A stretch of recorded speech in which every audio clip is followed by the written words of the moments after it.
कहते हैं सपने वो नहीं होते जो आंखें बंद करने पे दिखाई दे। सपने तो वो होते हैं जिनके लिए इंसान अपनी पूरी ज़िंदगी दांव पर लगा देता है। लेकिन कभी कभी वही सपने इंसान को ऐसी जगह ले जाते हैं जहां लौटने के लिए सिर्फ रास्ता नहीं, पूरी ज़िंदगी कम पड़ जाती है। एक माँ ने अपनी बेटी को विदा करते वक्त यही सोचा था, मेरी बेटी 7 समुंदर पार जा रही है अपनी किस्मत बदलने। एक पिता ने यही सपना देखा था, एक दिन मेरी बेटी कामयाबी की कहानी लिखकर वापस आएगी। लेकिन उन्हें क्या पता था, जिस बेटी के हाथों में उन्होंने भविष्य की लकीरें देखी थी, उसी बेटी की तकदीर में एक ऐसी रात लिखी थी जिस रात ने एक परिवार की पूरी दुनिया बदल दी।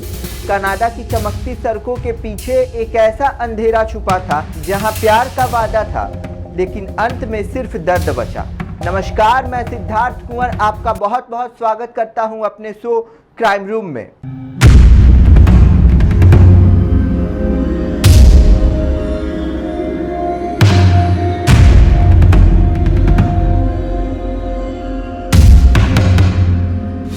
यहाँ हम खोलेंगे उन मामलों की हर परत, जहाँ हर सबूत एक नई दिशा देता है, हर गवाह एक नया सवाल खड़ा करता है। 9 जुलाई 2026, एक तारीख जिसने पंजाब के समराला में एक घर की खुशियाँ छीन ली। एक फ़ोन कॉल आया और दूसरी तरफ से सिर्फ कुछ शब्द सुनाई दिए, आपकी बेटी दमनप्रीत अस्पताल में है, उसकी हालत बहुत गंभीर है। उस माँ पर क्या बीती होगी जिसने अपनी बेटी को आखिरी बार फ़ोन पे हंसते हुए सुना था। उस पिता का दिल कैसे टूटा होगा जिसने बेटी को विदेश भेजते वक्त सोचा था कि उसके अच्छे दिन शुरू होंगे। ये कहानी सिर्फ एक हत्या की नहीं, ये कहानी है एक सपने के टूटने की, एक भरोसे के बिखरने की, और उस सवाल की आखिर क्यों। कई बार इंसान को सबसे बड़ा धोखा वहीं से मिलता है जहां उसने सबसे ज़्यादा भरोसा किया होता है। तो चलिए बिना देरी के खोलते हैं आज की क्राइम फाइल। लुधियाना जिले के छोटे से कस्बे समराला की रहने वाली दमनप्रीत कौर उन लाखों भारतीय युवाओं में से एक थी जो बेहतर भविष्य की तलाश में विदेशों का रुख करते हैं।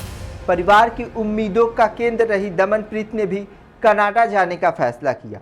उसके माता पिता के लिए यह सिर्फ विदेश जाना नहीं था, ये उनकी बेटी के बेहतर भविष्य की शुरुआत थी। कनाडा के एडमंटन शहर में नई जिंदगी शुरू करना आसान नहीं था। नया देश, नई भाषा, नए लोग और अकेले संघर्ष करने की चुनौती। लेकिन दमनप्रीत ने हार नहीं मानी। वो अपने परिवार से फोन कर बात करती, अपनी परेशानियां छुपाती और हमेशा यही कहती कि सब ठीक है। माँ बाप भी बेटी की आवाज़ सुनकर सुकून महसूस करते।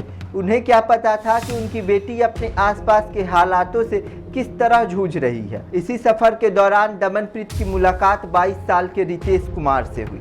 धीरे धीरे दोनों करीब आए और एडमंटन के सिल्वर वैली इलाके में साथ रहने लगे। परिवार को लगा कि विदेश की मुश्किल ज़िंदगी में अब दमनप्रीत को एक ऐसा साथी मिल गया है जो उसका सहारा बनेगा। लेकिन कई बार ज़िंदगी में सबसे बड़ा खतरा वहीं से आता है जहां हम सबसे ज़्यादा भरोसा करते हैं। 9 जुलाई 2026, यह तारीख दमनप्रीत के परिवार के लिए कभी ना भूल पाने वाला दर्द बन गई। 9 जुलाई की शाम एडमंटन पुलिस सर्विस के इमरजेंसी कंट्रोल रूम में एक कॉल पहुंची। समय था करीब शाम 6:44। सूचना मिली कि सिल्वर बेरी इलाके में एक घर में एक महिला गंभीर हालत में मिली है। पुलिस टीम मौके पे पहुंची, लेकिन घर के अंदर का नजारा देखकर हर कोई हैरान रह गया। 23 साल की दमनप्रीत कौर जमीन पर बेसुध पड़ी थी। उसके शरीर पर गंभीर चोटों के निशान थे। कमरे में बिखरा सामान जैसे उस संघर्ष की कहानी बता रहा था जो दमनप्रीत ने अपनी ज़िंदगी बचाने के लिए किया होगा। मौके पे मौजूद था उसका पार्टनर रितेश कुमार। पुलिस ने उसे हिरासत में लिया और दमनप्रीत को तुरंत अस्पताल पहुंचाया गया। लेकिन असली सवाल अब भी बाकी था, आखिर उस घर के अंदर हुआ क्या था। पंजाब में बैठे परिवार को जब इस घटना की जानकारी मिली तो उनके पैरों तले जमीन खिसक गई। जिस बेटी को उन्होंने सपने के साथ विदेश भेजा था, वही बेटी अब अस्पताल के आईसीयू में जिंदगी और मौत के बीच लड़ रही थी। डॉक्टरों ने पूरी कोशिश की। दमनप्रीत वेंटिलेटर पर थी। 3 दिनों तक उसकी सांसें चलती रही और परिवार हर पल यही उम्मीद करता रहा कि कोई चमत्कार हो जाए। लेकिन 22 जुलाई 2026 को वो उम्मीद टूट गई। दमनप्रीत ने दुनिया को अलविदा कह दिया। दमनप्रीत की मौत के बाद जांच तेज हुई। 14 जुलाई को पोस्टमार्टम रिपोर्ट सामने आई और इस रिपोर्ट ने पूरे मामले को बदल दिया। जांच में सामने आया कि दमनप्रीत की मौत दुर्घटना नहीं थी, मौत का कारण था गला घोटना, यानी ये मामला हत्या का था। एडमॉन्टन पुलिस की होमिसाइड यूनिट ने जांच आगे बढ़ाई। 22 जुलाई 2026 को पुलिस ने रितेश कुमार को गिरफ्तार कर लिया। उस पर सेकंड डिग्री मर्डर का आरोप लगाया गया। पुलिस के मुताबिक यह मामला इंटीमेट पार्टनर वायलेंस से जुड़ा हुआ था और जांच में किसी अन्य संदिग्ध की तलाश नहीं थी। समराला के एक परिवार अपनी बेटी के लौटने का इंतजार कर रहा है, लेकिन हर बार बेटी मुस्कुराते हुए घर नहीं आएगी, उसकी तस्वीर आएगी और एक ऐसा दर्द आएगा जिसे शब्दों में बयां करना मुश्किल है। विदेश से 100 वापस लाना आसान नहीं होता। महंगे कानूनी दस्तावेज, ट्रांसपोर्टेशन का खर्च और लंबी प्रक्रिया, इन सब के बीच परिवार ने गोफंडमी के जरिए लोगों से मदद की अपील की है। उनकी बस एक इच्छा है कि उनकी बेटी आखिरी बार अपनी मिट्टी तक वापस आ सके।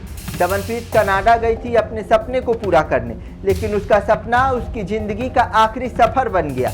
एक बेटी जो अपने परिवार का भविष्य बदलना चाहती थी, आज वही बेटी अपनी परिवार के लिए सबसे बड़ा दर्द बन गई।